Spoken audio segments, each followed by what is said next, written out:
నమస్తే. వీరంరెడ్డి తిరుపతి రెడ్డి. ఈరోజు మిర్యాలగూడ సభలో ముఖ్యమంత్రి గారు వాడినటువంటి భాష వింటే అసలు అసహ్యమేస్తా ఉంది. ఏంటి రాజకీయాలు, అసలు తెలంగాణ రాజకీయాలు ఎక్కడికి పోతా ఉన్నాయి? ఒకప్పుడు ఈ ఆంధ్రప్రదేశ్లో వినేటోళ్ళం ఇట్లాంటి భాష, ఇట్లాంటి కథలు, ఇట్లాంటి నాట్యాలన్నీ ఆంధ్రప్రదేశ్ రాజకీయాల్లో వినేవాళ్ళం. కానీ ఇప్పుడు తెలంగాణలో కూడా దాపుడించినందుకు అసలు ఈ మన మీద మనకే అసహ్యం వేస్తా ఉంది. అసలు ఏంది ఇది? ఏం భాష ముఖ్యమంత్రి గారు? ఈ మధ్యన మీరు హార్వర్డ్ యూనివర్సిటీకి వచ్చారు. హార్వర్డ్ యూనివర్సిటీకి వచ్చి నేర్చుకున్నది గిదేనా?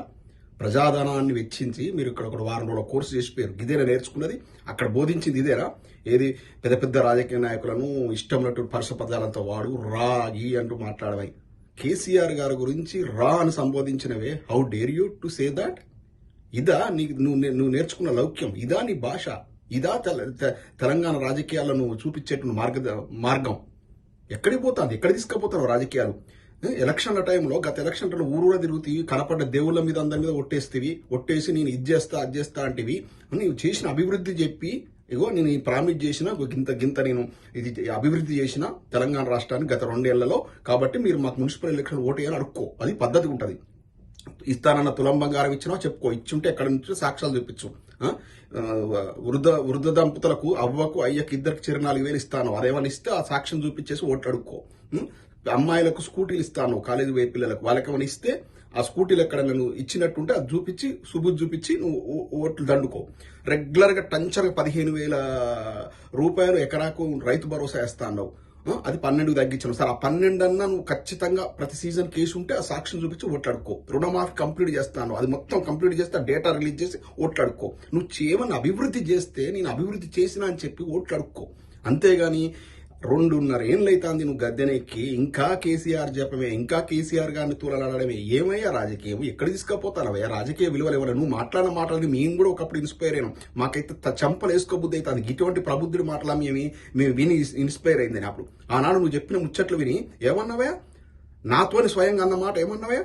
తెలంగాణలో మన రాజ్యం రాగానే, కాంగ్రెస్ ప్రభుత్వం ఏర్పడంగానే మొత్తం అక్కడ అమరవీరుల స్తూపం దగ్గర మొత్తం అమరవీరుల యొక్క మొత్తం పేర్లు పెట్టించేసి లిఖించేసి పెద్ద ఎత్తున వాళ్ళ స్టాచ్యూలు పెట్టేసి పెద్ద గొప్ప ఘనకార్యం చేస్తాను. ఏది ఎక్కడ పోయింది?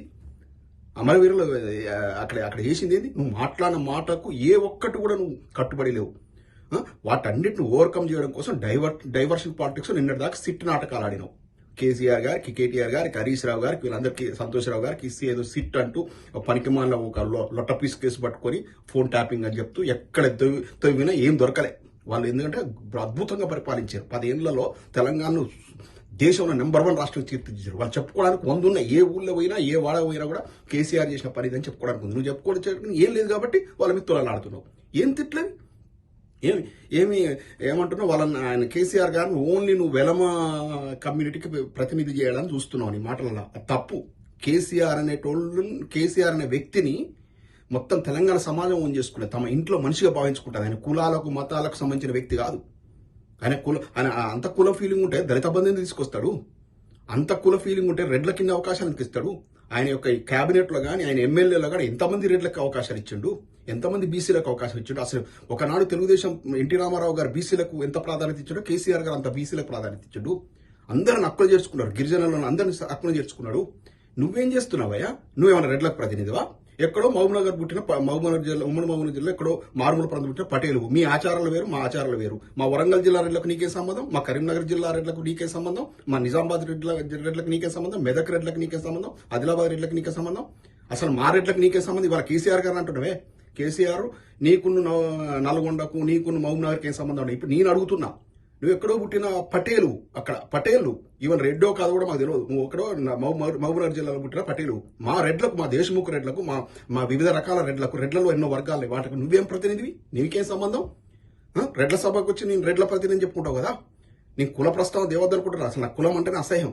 కుల ప్రస్తావన దేవద్దు. కానీ ఇవాళ నువ్వు ఒక వెలమ కమ్యూనిటీని టార్గెట్ చేసి మాట్లాడు. ఒక కులాన్ని టార్గెట్ చేసి ఎప్పుడు మాట్లాడకూడదు. చాలా తప్పది. కేసీఆర్ అనేటోడు ఒక కులానికి, కుటుంబానికి సంబంధించిన వ్యక్తి కాదు. ఇలా తెలంగాణ ప్రతి ఇంట్లో ఆయన సభ్యుడిగా భావించుకున్నాను. తెలంగాణ సమాజం, తెలంగాణ బరాబర్ తెలంగాణకి ఆయన జాతిపిత ముందుండి కొట్లాడి తెలంగాణ మొత్తం సబ్బండ వర్గాలను ఒకటి చేసి, అందరిని ఒకటి చేసి, మొత్తం ఢిల్లీలో ఉన్న మీ లత్తకూర కాంగ్రెస్ పార్టీ మెడలు వంచి, అదేవిధంగా బీజేపీ మెడలు వంచి, 2 జాతీయ పార్టీల మెడలు వంచి తెలంగాణ తీసుకొచ్చిన యోధుడు ఆయన బరాబర్ జాతిపిత. ఈ ఈ ఈ ప్రబుద్ధుడి మాటలు విని ఆంధ్ర నుంచి కొన్ని పిచ్చి కుక్కలు మోగుతారు. ఇలా ఎవరో హర్ష కుమార్ అట ఆడు మాట్లాడుతున్నాడు తెలంగాణ మా ఆంధ్ర రాజకీయాల గురించి నీకెందుకు రాబోయే హర్ష కుమారు తెలంగాణకు జాతిపిత ఎట్లయితారో ఆయన మాట్లాడుతాడు అక్కడ ఆంధ్రప్రదేశ్ నుంచి. తెలుగుదేశం కొన్ని పచ్చ కుక్కలు ఉరుతున్నాయి కేసీఆర్ గారి మీద. కేసీఆర్ గారి మీద ఇట్లాంటి మాటలు మాట్లాడేటట్టు ప్రేరేపిస్తే మంచిగా ఉండదు. ఇలా నల్లమూతి భాస్కర్ రావు గారు అంటున్నాం తంత ఖమ్మంలో పడతాడట. అంటే ఖమ్మంలో వద్దు నీకు, మిర్యాలగూడ ఖమ్మంలో వద్దు అంటే ఎక్కడి భాష అక్కడే. రెడ్ల దగ్గరకు వస్తే రెడ్ల భాష మాట్లాడతావు, ఖమ్మంల దగ్గర పోతే ఖమ్మంల భాష మాట్లాడతావు, ఖమ్మంలో పోతే నేను ఖమ్మ కులానికి ప్రతినిధిగా తెలుగుదేశం పార్టీ ప్రతినిధిగా మాట్లాడతావు. ఎక్కడికి పోతే అక్కడ భాష, ఎక్కడ ఏ జిల్లాలో ఏ ప్రాంతం అడిగిపోతే ఆ ప్రాంతానికి సంబంధించినటువంటి పాలకుర్తికి వచ్చి ఎర్రంరెడ్డి సోదరులను మాట్లాడాడు. ఎందుకంటే అక్కడ ఎర్రంరెడ్డి కుటుంబం యొక్క ప్రాబల్యం ఉంది కాబట్టి. అని ఎక్కడికి పోతే అక్కడ ఆ మాటలు, ఇలాంటి పనికిమాల మాటలు మాట్లాడడం, ఓట్లు దండుకోవడం, మర్చిపోవడం. ఏం చేసినవయ్యా 2.5 ఏళ్లలో 2.5 లక్షల కోట్ల అప్పులు పట్టుకొచ్చినాం. ఒక్క ప్రాజెక్ట్ కట్టలో ఒకటి ఏది లేదు. సర్వనాశనం చేస్తే తెలంగాణ సర్వనాశనం, హైదరాబాద్ సర్వనాశనం, తెలంగాణ సర్వనాశనం, ఆర్థికంగా క్షీణించేటట్టు చేసినాం. ఇలా చెప్తున్నావు పోతే చెప్పులు ఎత్తుకుపోయేటట్టు దొంగలు చూసినట్టు చూస్తారని చెప్తాను. ఫైనాన్షియల్ ఇన్స్టిట్యూషన్స్ ఆ స్థితికి దిగదార్చినావు. వాటన్నిటి ఓవర్కమ్ చేయాలంటే కేసీఆర్ గారిని తిట్టాలి. ఇక నువ్వు బౌ అనగానే ఇంకా బౌ అని ఇంకా కొంతమంది లేస్తారు. ఇది రోజు నడుస్తూ ఉంది. ప్రజలారా గమనించండి. పురపాలక ఎన్నికల లోపల కాంగ్రెస్ పార్టీని పూర్తి బొద్ద పెట్టాలి. అట్లయితే ఈ రేవంత్ రెడ్డి గారు లాంటి వాళ్ళకి రియలైజ్ అవుతారు, కనీసం ప్రజా సమస్యలు దృష్టి పెడతారు. లేదంటే ఇదే ఉంటుంది ఎప్పటికీ. ఆ నాయకుడిని పట్టుకొని తెలంగాణ సాధించినందుకు ఆయనను పట్టుకొని ఒకటే ఏంది ఇది, ఆయన ఏం చేసిండు తెలంగాణకు, ఏం అన్యాయం చేసిండు? 24 గంటల విద్యుత్ ఇచ్చుడు తప్ప, ఇంటింటికి ప్రతి ఎకరాకు నీళ్ళు ఇచ్చుడు తప్ప, ఇంటింటికి తాగునీరు ఇవ్వడం తప్ప, ఇంటింటికి లబ్ధి మన పాప వృద్ధులకు 2,000 రూపాయలు చేయడం తప్ప, ఫీజు రియంబర్స్మెంట్ కంచెన ఇవ్వడం తప్ప, రైతు బంద్ ఇవ్వడం తప్ప ఆయన ఏం చేసిండు అయ్యా? ఏమన్యాయం చేసిండని ఆయన వెంబడబడుతున్నారు కేసీఆర్ గారి మీద. పొద్దున్న లేస్తే ఏదైనా వస్తే గొప్ప పనులు చేసి చరిత్రలు నిలిచిపోండి. ఈ దూషణలు, వ్యక్తిగత దూషణలు ఇష్టం కాదు. నువ్వు మాట్లాడితే మేము 10 మాట్లాడొస్తుంది. ఒక కమ్యూనిటీకి లిమిట్ చేసి మాట్లాడు కేసీఆర్ గారు. కేసీఆర్ గారు అనే వ్యక్తి ఇలా తెలంగాణలో ప్రతి ఇంట్లో సభ్యుడిగా భావించుకుంటారు. తెలంగాణ సమాజం బాధపడుతున్నారు. ఇట్లాంటి దగులుబాజీ కాంగ్రెస్ గవర్నమెంట్ గద్దెనెక్కించి మీ ప్రలోభాలకు లొంగి మీరు చెప్పినట్టు 6 గ్యారెంటీల గారడీని నమ్మి. ఇది ఏమైనా చూస్తే చిత్తశుద్ధి అంటే డెవలప్మెంట్ మీద కాన్సన్ట్రేట్ చేయండి. జై తెలంగాణ.